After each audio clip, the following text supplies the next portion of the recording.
C'est l'heure du réveil pour la belle endormie. Après plusieurs mois au port, l'embarcation d'Éric Marais se refait une beauté. La pêche à la coquille commence la semaine prochaine. Comme pour les 47 autres coquillards diepois, la première étape du lifting se fait à sec. Étanchéité des planches, peinture et changement des plots en zinc, le make-up est minutieux. C'est une peinture spéciale, ça s'appelle de l'antifouling.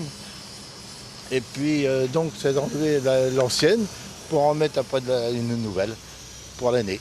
Ça sert à quoi? Protéger le... Ça c'est à protéger la coque et le métal.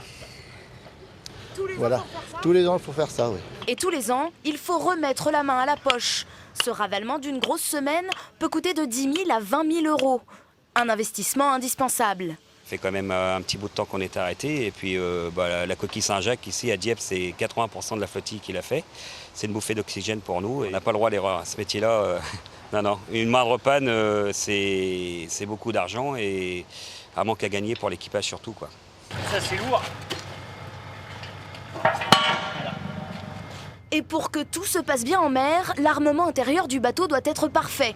Il faut changer les câbles et les filets métalliques. Dernière étape, pas des moindres, refixer les dragues. Il faut souder toujours pour pas que ça s'en aille. Et après, il faut installer les couteaux. C'est ce qui est au niveau c'est pour que ça gratte sous l'eau. C'est le plus important, il faut faire nos réglages.